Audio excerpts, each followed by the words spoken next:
We do a lot of this for our children. We don't do it for ourselves. Because at the end of the day, you do not know when your life is finished. It could happen any time. But your kids go forward. Your extended family goes forward.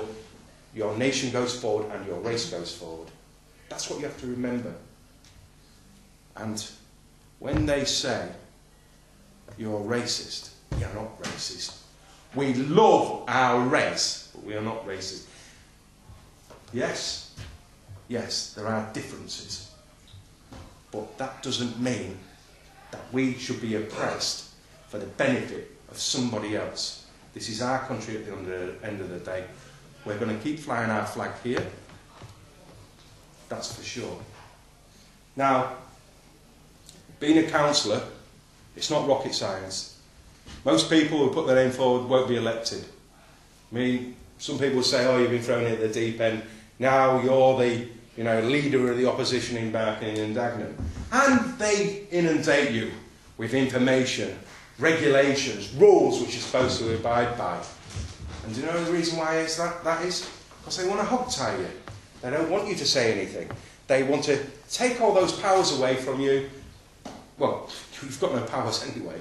But they want to take those few powers that you've got left and keep you under the rule of the thumb. It's like having, I don't know, some massive wife who's going to chase you around the house or something like that if you decide to say the wrong thing. Now, again, I find myself under the cosh. I've been reported just recently to the Standards Board for saying there's too many Nigerian churches in Barking and Dagenham. There's 20 bloody churches there. What's wrong with stating the obvious?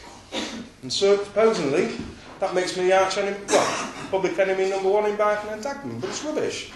Now, the thing is here, a lot of our councillors that go to the Assembly don't really say anything. I mean, what's the point of saying something if you just know it's a load of cobblers? Because it is. A lot of it is a load of cobblers. The money comes from central government. The power comes from central government. Local authority councillors, it's just a talking shop, really. It's just a talking shop. But the point is, here, we've got to take those seats for the British National Party.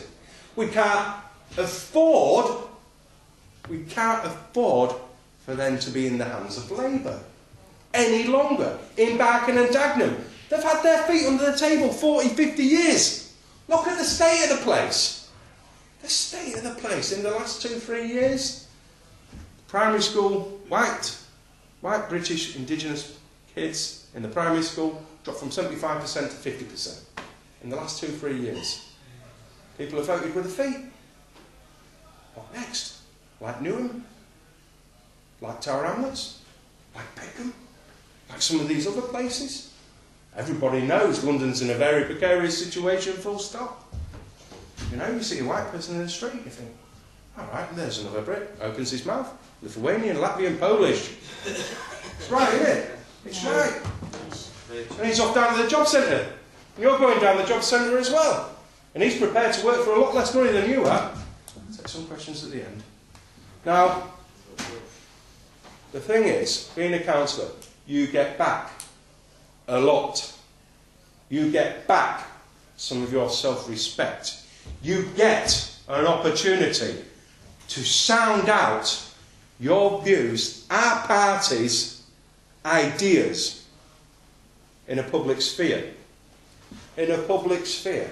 You can say, and we encourage all our people to speak out all of the time, but in a public sphere, in an official capacity, you can say the things which are at this moment taboo.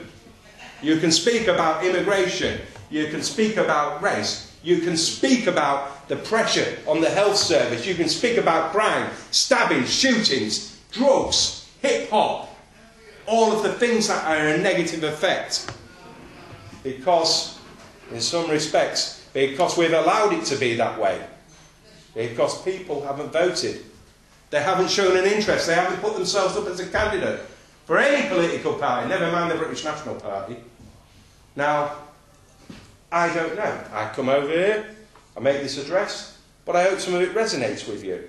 I hope It lights a little fire, you know, deep inside you. It makes you think. Because, I don't know about you, but I intend to go on for some time. And I intend to stand in many elections. And I will keep on standing. People in the Labour Party, they stood for 20, 30 years before some of them were elected. And some of them died even before they were elected, even though they had long political careers. But they've not been in office. Things are changing in this country. We've got to make sure they change in our direction and not in somebody else's direction. That is why it's so important that we harness this opportunity. We harness this anger and energy to work for us. Because if we don't, what's the future hold? What does the future hold? I don't want to talk about it in many respects. I'm sure you don't. We shouldn't have to face these calamities, because it could be something like the Second World War all over again. Where innocents are always caught up. The people who can least help themselves are caught up in it. That's how wars are. They talk about the young soldiers being killed, but they never talk about the women and the children, the powerless and the defenceless. They are the first to die. They are the first to suffer. The people who can't get food, the people who can't get running water, healthy drinking water, they're the people that suffer. The kids can't go to school, get an education, grow up, contribute something. We've got to start looking after ourselves. And the way that we're going to do it in the future is looking out for ourselves. Now, I know in some people's estimation it's a big hill to climb. But I would say to you, first of all, if you're on the internet, do some research. I always say, the internet's a brilliant tool. All the information's out there. I send out many texts, many emails, trying to spur people on to think for themselves, to take the initiative for themselves. Because really, we're all ambassadors for the party, if you remember. That's what we've got to hold by. Now, thank you very much for listening to what I've got to say.